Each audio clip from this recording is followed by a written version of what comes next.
Olá, o Identidade está no ar. Eu sou a Gabriela Frontini e é sempre muito bom ter a sua companhia aqui no nosso programa de Boas Conversas. Hoje a nossa conversa é com o pastor Antônio Tostes. Ele vai compartilhar com a gente memórias e situações em que Deus agiu na vida dele. Em 30 segundos, o pastor Antônio já vai estar aqui com a gente para essa conversa emocionante. Então não saia daí, o Identidade volta em instantes.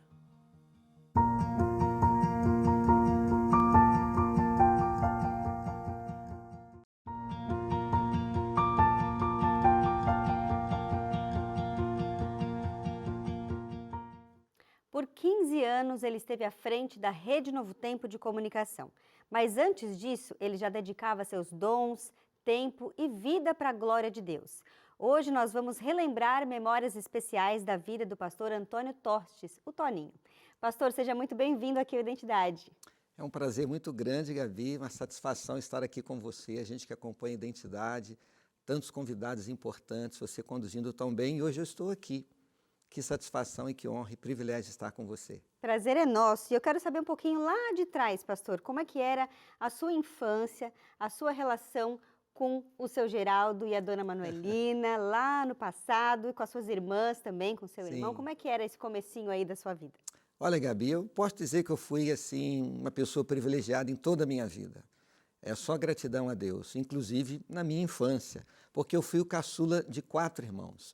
E as minhas 2 irmãs, a mais velha 15 anos mais velha que eu, a outra 14 anos. Então eu brinco que eu tive 3 mães.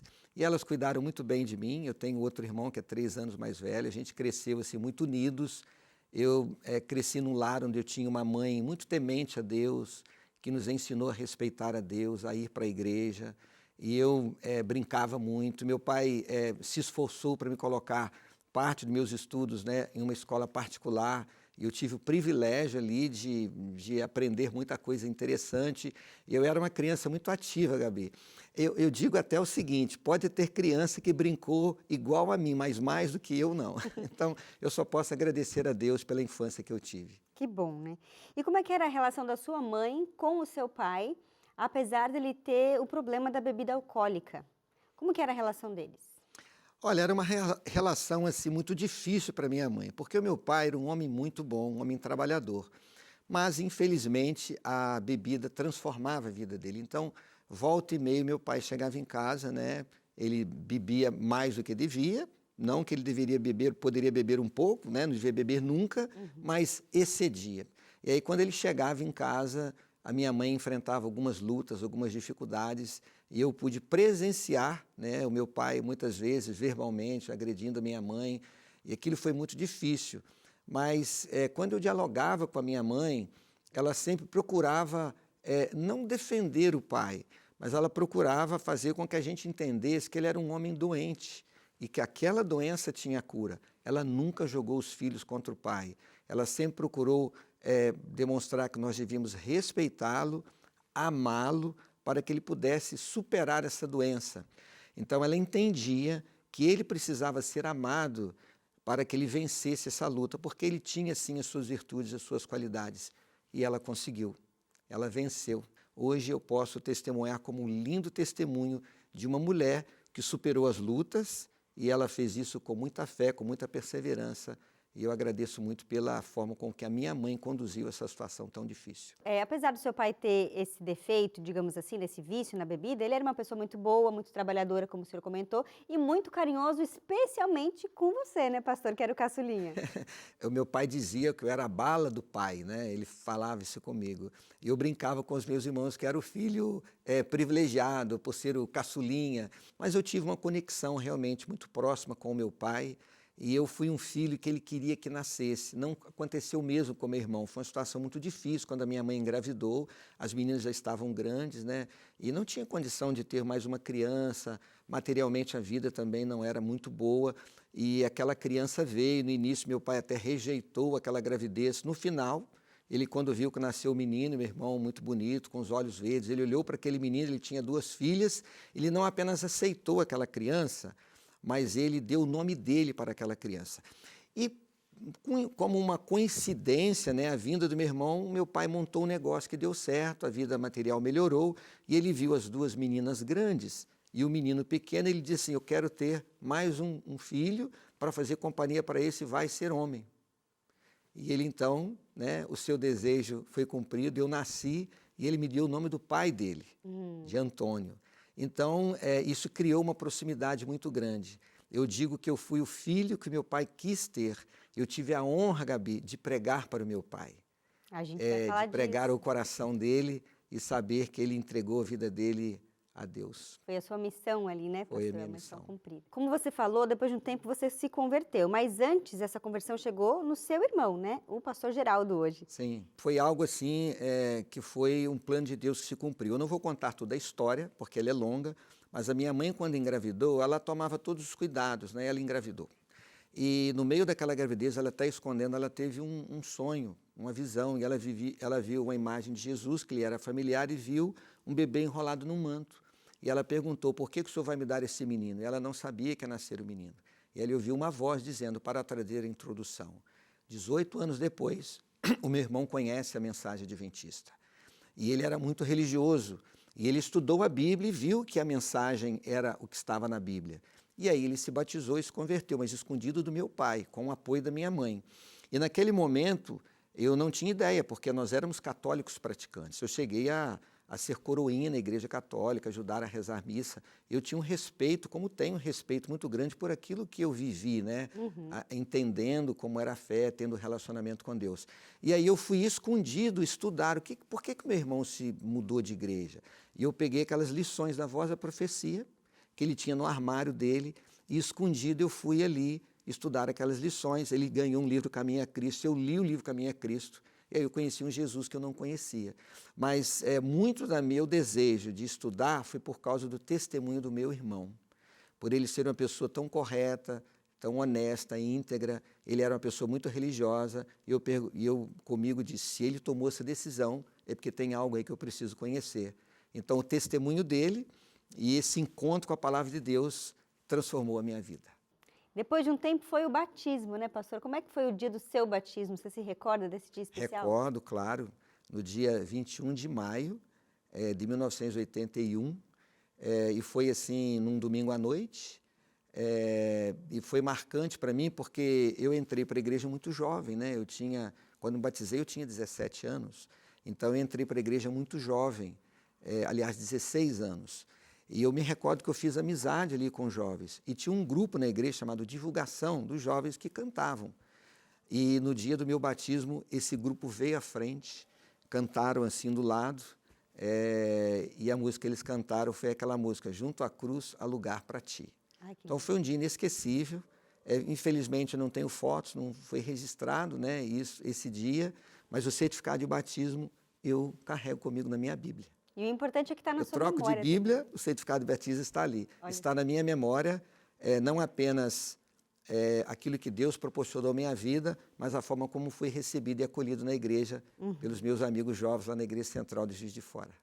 Agora, pastor, a única pessoa da sua família que não tinha batizado era o seu pai. Porque nessa época sua mãe e as suas irmãs depois aceitaram a mensagem também. O que acontece, quando eu me batizei, eu e meu irmão começamos a ir para a igreja. E existe um fato assim, importante nessa história. Porque a gente se batizou escondido do pai, escondidos do pai. As minhas irmãs sabiam, a minha mãe também. Elas apoiavam, mas meu pai não sabia. E um dia o meu pai veio do bar, entrou em casa e perguntou para minha mãe, cadê os meninos? E pelo tom da voz, a gente achou que ia levar um puxão de orelha. Ele veio ao nosso encontro, o meu irmão à frente, e meu pai perguntou, vocês mudaram de religião? E o Geraldo respondeu, sim, pai, nós mudamos. E por que vocês não me falaram? E a gente disse assim, o meu irmão, né, falando, porque a gente achava que o senhor não iria entender, nós somos agora adventistas do sétimo dia.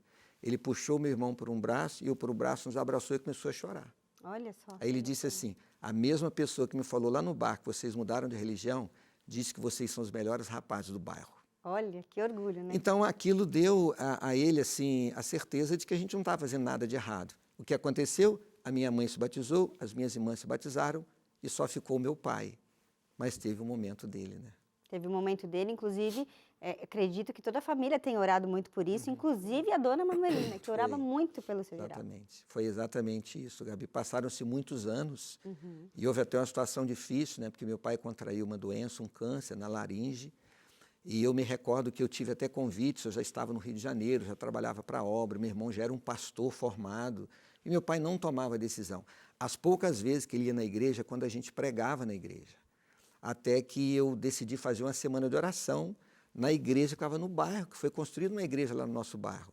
E como ele ia na igreja só quando a gente pregava, eu decidi, eu vou fazer uma semana de oração, porque o meu pai está doente, eu não sei quanto tempo mais ele vai viver, e vai ser uma oportunidade, quem sabe, para ele aceitar a verdade. E eu preparei 8 sermões. Pensando nele? Pensando nele, claro, eu não ia falar diretamente a ele. E eu não tinha certeza se ele iria. Eu me lembro que quando eu fiquei em pé, quando eu entrei na plataforma para pregar, ali na igreja, eu olhei e procurei meu pai, ele não estava. E quando eu fiquei em pé no púlpito, que eu coloquei a Bíblia, ele entrou e sentou no último banco. Eu preguei. Aí ele terminou o culto, ele foi embora, eu despedi dos irmãos. Quando eu fui para casa, que eu cheguei na porta de casa, eu fui almoçar em casa naquele sábado de manhã, ele estava no portão, me esperando. Ele olhou para mim e disse assim, eu entendi o seu recado. Não falou mais nada. Ele foi no domingo, na segunda, na terça, no final da semana ele já estava cantando, ia cedo com a minha mãe. E no último dia, quando eu preguei sobre o batismo, antes que eu terminasse o apelo, ele levantou-se do banco, veio à frente, chorando, me abraçou, nós ajoelhamos juntos, eu nem terminei o apelo, a igreja toda veio à frente. E ele disse as mais lindas palavras. Meu filho, eu quero amar esse Jesus que você ama. Eu quero estar nesse céu que você tanto prega. Ali ele entregou a vida dele para Cristo. Veio o dia dos pais, pouco tempo depois, naquele dia ele pediu para ser batizado. Um dia depois ele faleceu. Não deu tempo de descer as águas, mas o coração já estava entregue, né? Mas foi o tempo suficiente para ele entregar a vida a Cristo. Gabi, se eu tivesse que resumir a minha vida, eu diria que ali eu cumpri minha missão. Eu vim a este mundo para pregar para o meu pai. E depois da conversão dele, que Deus me deu foi um crédito, né? Sim. Para eu me tornar um pastor e poder servir a Deus e ter a alegria de ter estado aqui na Novo Tempo, né? Ou seja, eu sou um homem privilegiado pela a minha mãe, pela minha esposa, pela minha filha, pelo meu pai e por ser um pastor, né? Só gratidão a Deus por tudo. Bom, nossa conversa tá boa, a gente precisa fazer um intervalo bem rapidinho aqui.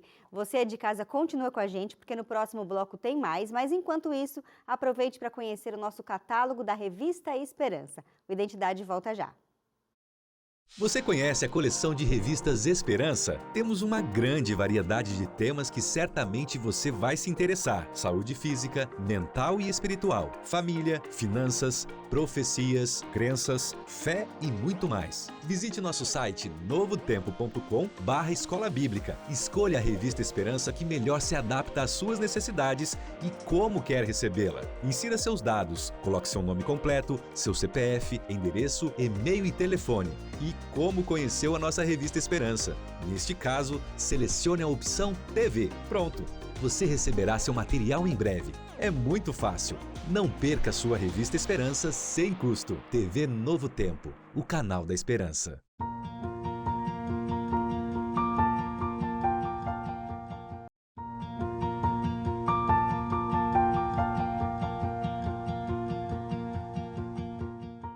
Identidade de volta nesta noite, conhecendo um pouco mais a fundo a história do nosso líder aqui na Novo Tempo, o pastor Antônio Toches, conhecido carinhosamente como Toninho, que ficou aqui na liderança por 15 anos. Pastor, a gente estava aqui falando da infância, dos pais, dos irmãos, como é que o evangelho chegou de forma plena ali na sua vida, mas eu quero retomar um pouquinho a história de quando você era ainda gerente dos céus lá na associação e você precisava contratar uma atendente, que veio a ser no futuro aí a sua esposa. Como é que foi essa história? Nada na minha vida acontece por acaso, viu, Gabi? É tudo a mão de Deus atuando. Eu comecei na Mineira Sul, ali, quando eu fiz 18 anos, dia 25 de fevereiro, um dia 1º de março, eu comecei como balconista dos céus. E nessa trajetória, naquele ano de lutas, né, que eu até pensei em abandonar, eu fui promovido com 1 ano. Com 19 anos, eu já me tornei gerente do departamento onde eu trabalhava. E depois de 2 anos, com 21 anos, eu recebi o meu primeiro chamado para ser gerente do Celta Associação Rio de Janeiro, que era a maior associação do Brasil na época, e o departamento de publicações lá, departamento de colportagem, era o maior do Brasil. Era uma função de grande responsabilidade. Com apenas 21 anos, eu estava ainda fazendo faculdade, eu acabei mudando, né, o norte da minha vida, que eu queria fazer engenharia, para fazer administração de empresas. Depois eu fiz também ciências contábeis. E quando eu estava no Rio, ali como gerente dos céus, eu precisava de uma funcionária para a loja. E aí o meu diretor chegou na minha sala e disse assim, olha, foi uma moça bater lá na minha sala, que ela ficou sabendo que tinha uma vaga aqui, mas o assunto é da loja, é contigo, eu acho que você deveria ouvi-la. É uma moça de boa aparência, fazendo faculdade, é que você vai gostar dela. E aí entrou na minha sala Maria José. Eu me recordo quando ele disse que era uma moça de boa aparência, eu dei uma ajeitadinha assim na mesa, né? Mas eu fiz ali uma entrevista com ela e ela realmente tinha muitas qualidades, né? Muita desenvoltura. E eu vi que ela tinha um perfil para trabalhar na loja. Mas quando eu fiquei sabendo que ela morava em São João do Meriti, eu disse assim, é muito longe. A Praça da Bandeira, o pessoal que morava na Baixada demorava a chegar, chegava atrasado, tinha greve, engarrafamento, enchente na Avenida Brasil. Eu não vou contratar uma pessoa lá de São João do Meriti. E tentei encontrar outra, mas eu não achei uma pessoa mais qualificada que ela. Uhum. Eu me recordo que ela deixou um telefone de uma tia, e eu liguei para essa tia dela, a tia dela, deixa que eu falo com ela, acho que mandou um telegrama para ela, porque ela não tinha telefone em casa, e a Zezé veio para trabalhar como caixa da loja, e aí eu conheci a Zezé por um outro lado, não apenas como uma moça dedicada, uma boa profissional, mas uma filha muito dedicada, uma moça dedicada às coisas de Deus, e por o fato de eu ser o chefe dela, eu não podia ter uma abordagem muito direta, era muito discreto. Uhum. E, de repente, em um encontro, eu armei aquele encontro com as caronas dos funcionários, a gente teve um treinamento para que ela fosse no meu carro. E os outros dois estavam no carro, eu deixei eles em casa primeiro. Ela seria a última a deixar no ponto lá em... propósito, né, Tudo pastor? de propósito, lá na Baixada, em São João do Meriti. E ali eu disse para ela que eu estava observando ela há muito tempo e que ela tinha um perfil para ser minha namorada. Ela aceitou, né? E estamos juntos aí há 37 anos. 37 anos. E desse amor nasceu a Tayane, né, pastor? Sim. Outro presente de Deus na sua vida. Sim, verdade. A Tayane, ela é assim, depois da salvação em Cristo, para mim, para Zezé, a maior dádiva que Deus nos deu, uma filha maravilhosa em todos os aspectos, e ela veio coroar, né, a nossa família. Uhum. Como eu disse aqui, Gabi, eu só tenho motivos para agradecer a Deus por tudo, né, que eu passei na minha vida, e agradeço muito a Deus pela filha que Ele nos deu, que é uma pessoa maravilhosa. A gente tem orgulho de dizer que ela é nossa filha, e ela nos faz muito feliz. Que bom. E a gente tem recado das duas aqui, da Zezé e também da Tayane. Vamos lá. Olá, Toninho. Hoje você está aí contando uma parte da sua história, da sua trajetória e de tudo aquilo que Deus tem feito na sua vida e na vida da nossa família. E eu sou muito feliz pelo privilégio de estar ao seu lado há 37 anos nessa jornada de vida, compartilhando sonhos, desafios e muitas bênçãos. Juntos nós construímos um lar e Deus nos deu de presente uma filha maravilhosa que nos traz muita alegria. E sabe, ao olhar ao redor, eu percebo que as pessoas conhecem o pastor Antônio, mas eu e a Tayane conhecemos o Toninho, o nosso Toninho, aquele que é pai, esposo, filho e irmão amoroso, que se preocupa com os detalhes da vida para que estejamos em segurança e felizes, que nos mostram o seu amor na maneira de cuidar de cada um de nós. Mas sabe o que nós mais admiramos em você? A maneira responsável com que você lida com as coisas que Deus colocou em suas mãos, a maneira responsável e honesta com que você realiza a missão que Deus te deu para fazer, tendo consciência de que tudo o que faz é para Deus. A sua honestidade nas pequenas e grandes coisas. Admiro também a maneira como você se ajoelha a cada dia para buscar o Espírito Santo para realizar essa missão, sabendo que ela não pode ser feita com a sua própria inteligência e sabedoria, mas precisa ser feita de acordo com a vontade de Deus. Obrigada por ser esse homem que busca ser um homem segundo o coração de Deus e que busca mostrar Jesus para a nossa filha, para mim, para o nosso lar e aonde quer que você esteja. O meu maior desejo é que as pessoas vejam sempre Jesus em você e que você seja um homem segundo o coração de Deus. Você tem se dedicado a fazer essa obra, consciente de que tudo é para Deus E se é para Deus, precisa ser feito da melhor forma possível. E é assim que você tem feito.